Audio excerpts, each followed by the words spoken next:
Subscribe to my YouTube channel for deeply emotional, romantic, and mature stories that echo through your heart. Don't forget to like, share, and comment to support meaningful storytelling. A rain drummed against the kitchen window as Sarah Chun wiped down the marble countertop for the third time that morning. She'd been living in this house for 8 months now, but some mornings still felt like she was playing pretend in someone else's life.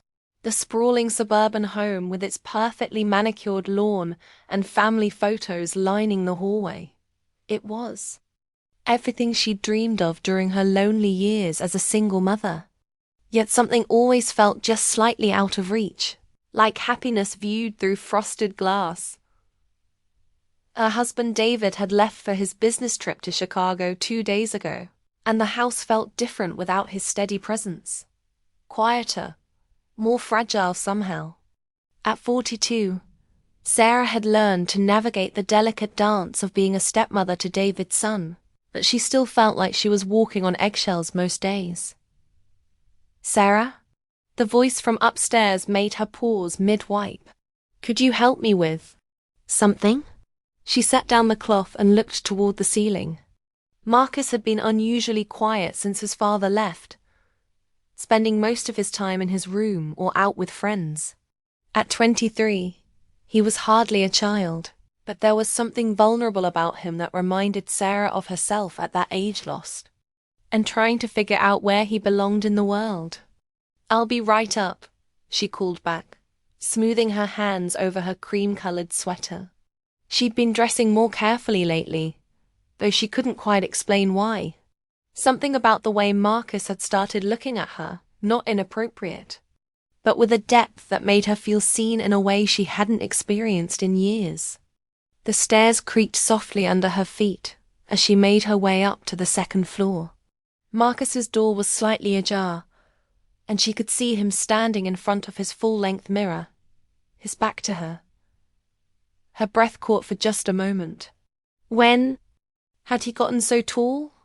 So broad across the shoulders? Sometimes she forgot he wasn't the awkward teenager she'd first met 3 years ago when David had nervously introduced them at a coffee shop downtown. "What do you need help with?" she asked, knocking gently on the doorframe. He turned around and she saw the problem immediately. He was wearing a charcoal grey suit, probably for the job interview he'd mentioned at dinner earlier that week. But his black leather belt was twisted and refusing to thread properly through the loops. "I can't get this stupid belt to cooperate," he said, his cheeks flushing slightly. "I know it's ridiculous, but I've been fighting with it for 10 minutes and I'm going to be late." Sarah felt her heart do something complicated in her chest.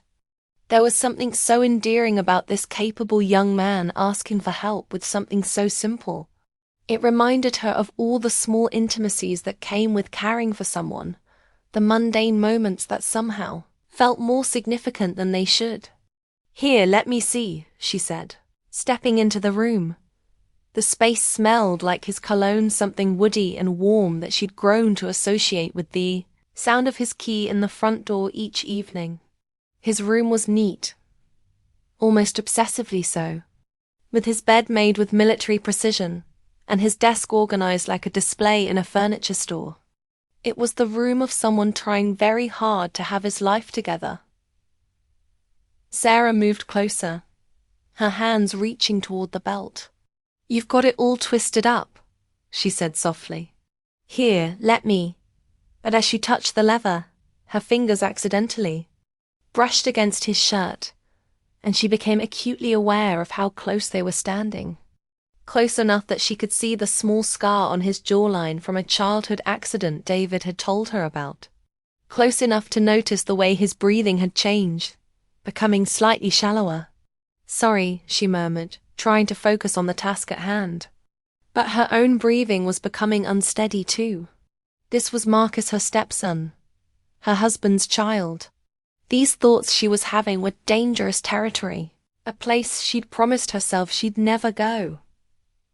But as she worked to straighten the belt, she couldn't ignore the way he was looking down at her, his dark eyes intense and searching.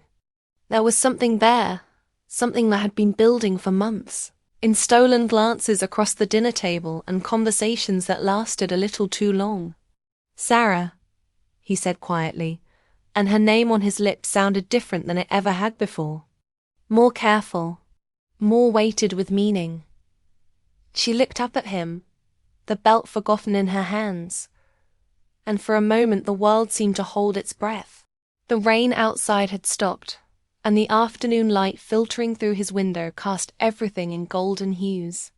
She could see herself reflected in his pupils, could count the individual eyelashes that framed his eyes. She started, but the words died in her throat. Because what was she supposed to say? That she'd been thinking about him more than she should? That sometimes when David was away on business trips, she found herself listening for Marcus's footsteps in the hallway. That she'd started looking forward to their accidental encounters in the kitchen at midnight, both of them pretending they were just getting a glass of water. Marcus raised his hand slowly, hesitantly, as if he were approaching a wild animal that might bolt at any sudden movement. His fingertips barely brushed her cheek, but the touch sent electricity racing through her entire body. "I've been wanting to tell you something," he whispered, his voice rough with emotion. "But I don't know how, and I don't know if I should." Sarah's heart was pounding so hard she was sure he could hear it.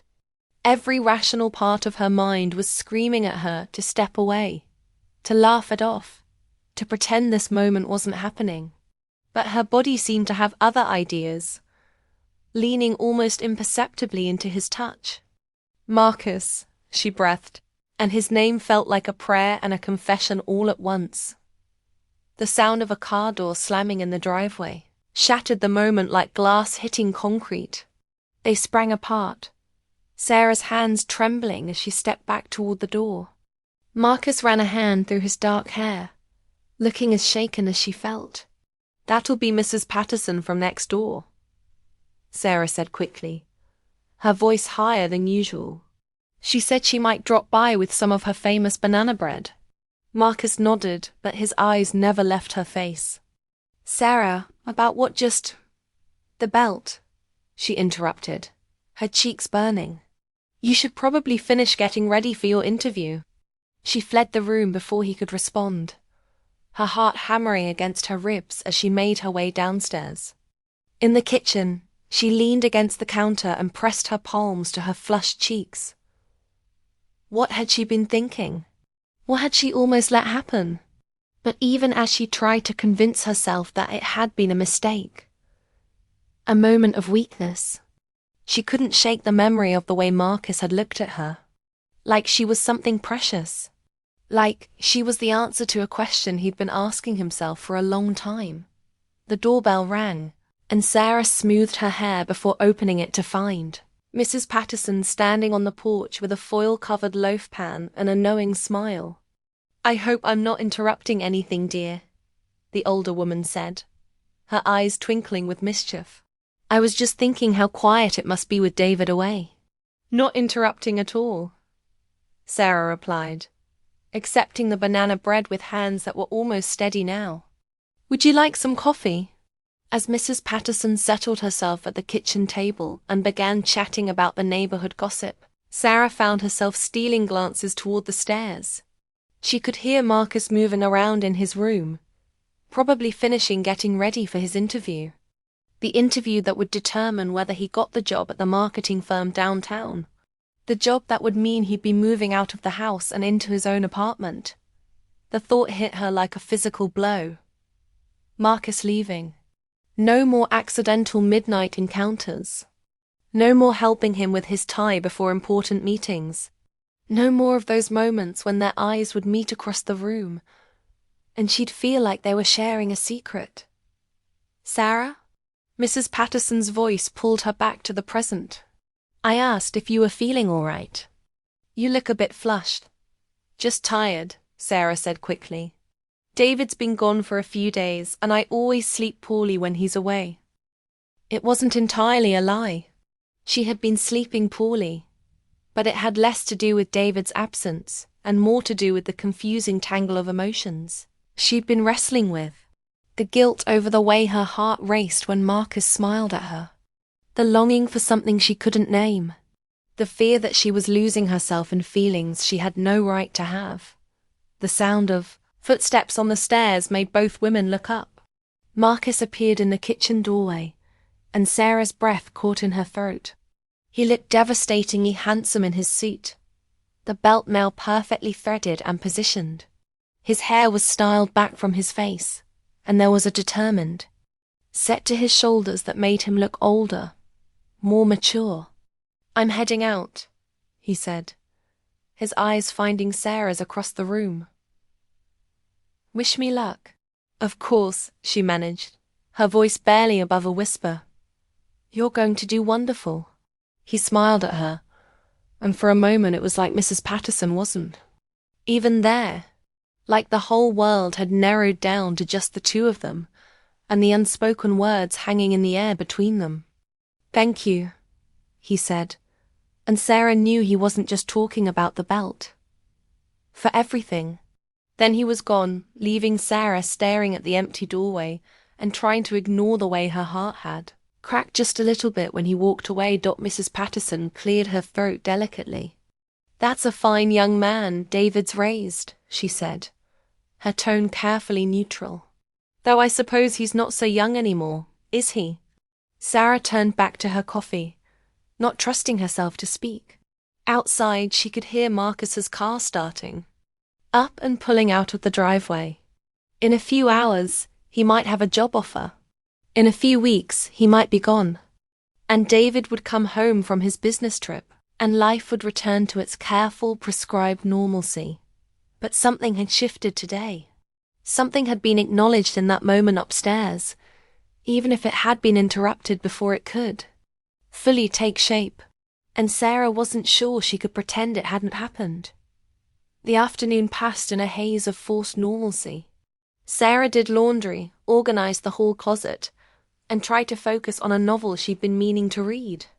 But her mind kept drifting to Marcus, wondering how his interview was going, imagining the way he'd look when he walked through the door, later successful and confident, or disappointed and in need of comfort.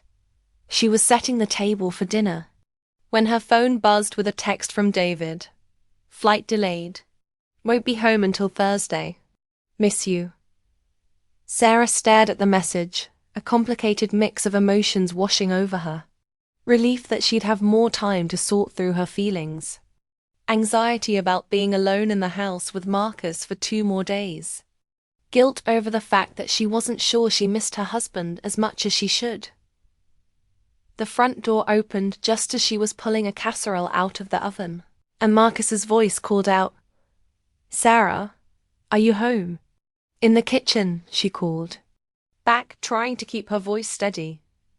He appeared in the doorway, his suit jacket slung over his shoulder, and his tie loosened.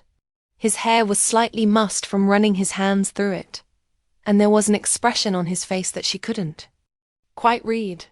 "How did it go?" she asked, setting the casserole on the counter.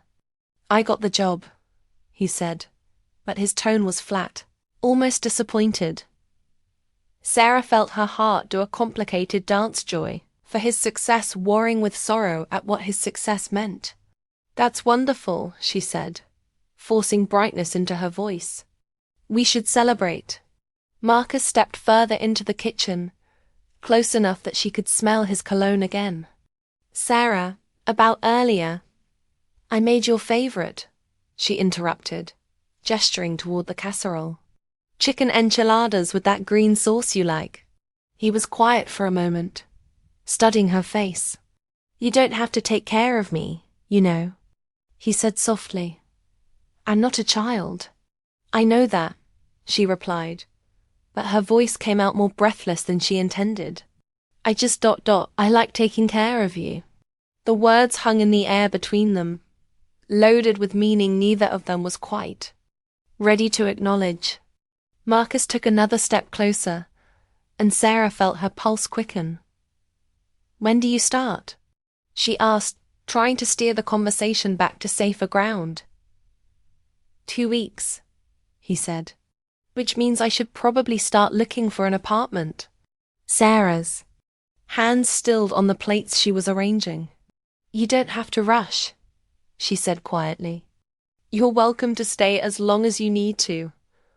Am I? Marcus asked, and there was something vulnerable in his voice that made her look up at him. Because sometimes I feel like I'm in the way here. Like I'm disrupting something. You're not disrupting anything, Sarah said quickly. You're family. Family, Marcus repeated, and there was something bitter in his voice. Right.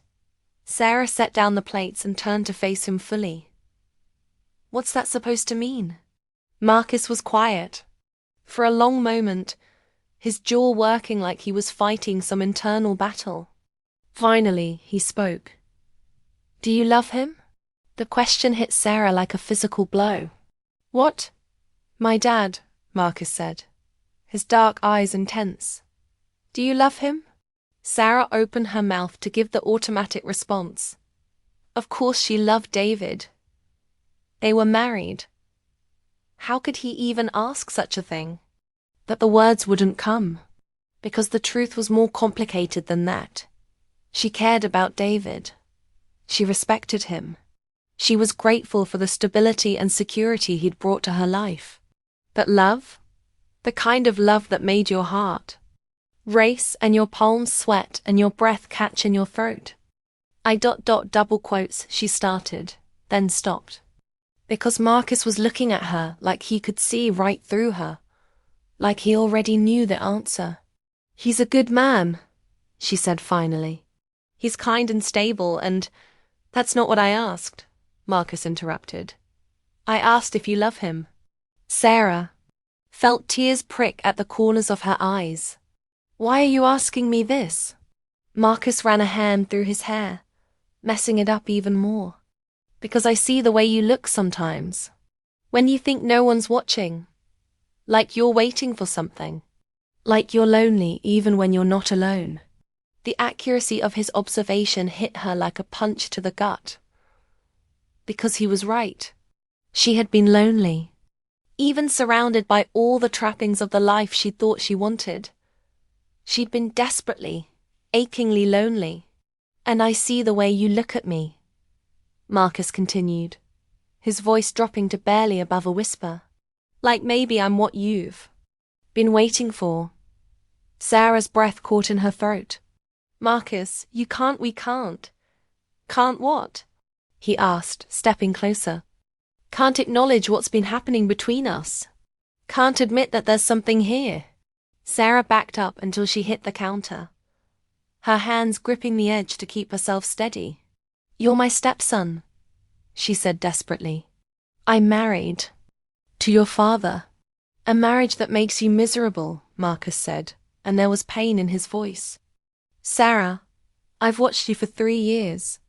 I've seen you shrink yourself to fit into this life. I've seen you pretend to be happy when you're anything but.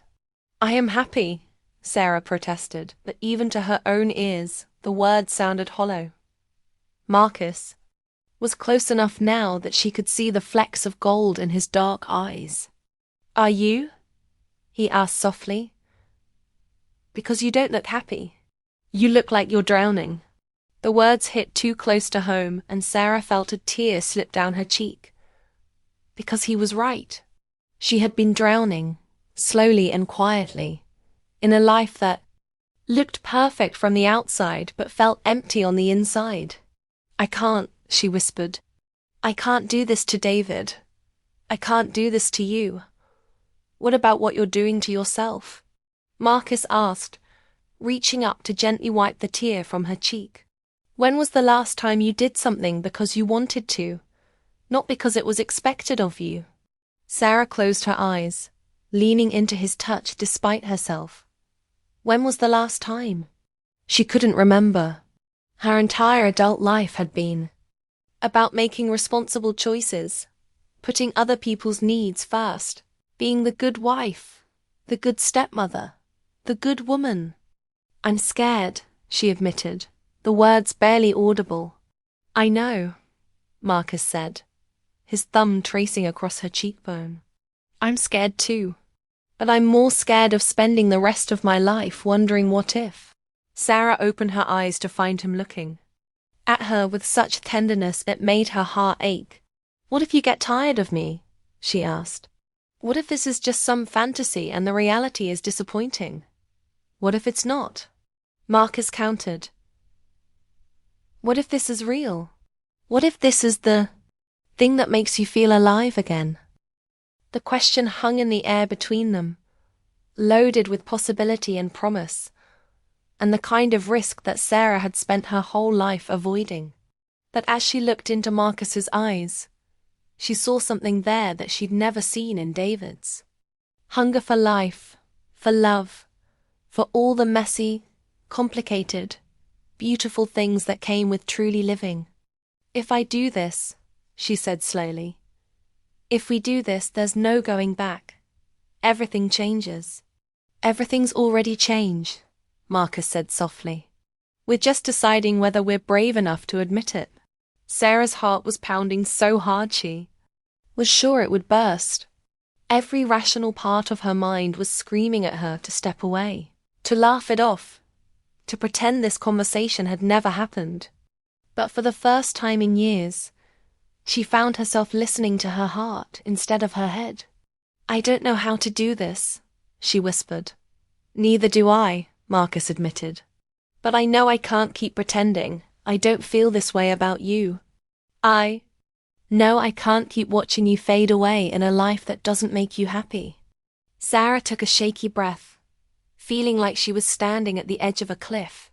She could step back, return to the safety of her carefully constructed life. Or she could jump, trust that Marcus would catch her, trust that maybe, just maybe, she deserved to be happy. David comes home Thursday, she said, her voice barely above a whisper. I know, Marcus said, which gives us 2 days to figure out what we're going to do about this. Sarah nodded, feeling like she was agreeing to so much more than just those 2 days. She was agreeing to step into the unknown, to risk everything she'd built for the possibility of something real. The enchiladas are getting cold, she said, trying to inject some normalcy into the moment. Marcus smiled, and it was like the sun breaking through clouds.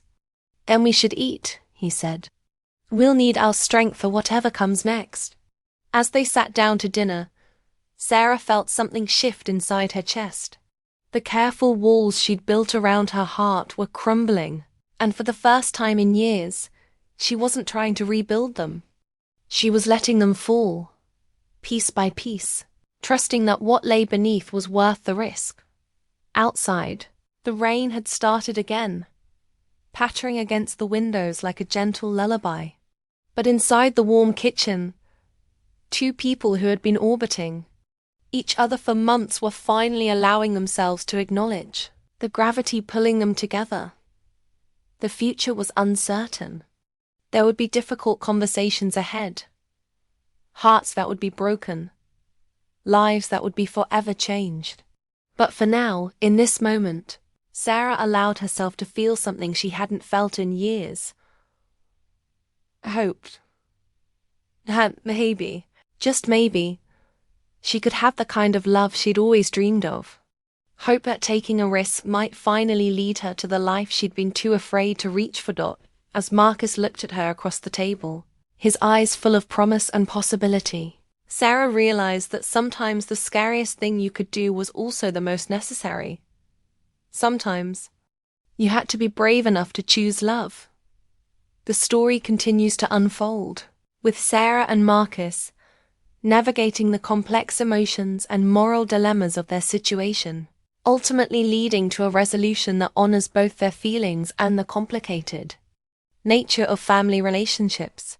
The remaining chapters would explore their journey toward finding a path that allows them to be true to themselves, while minimizing harm to others.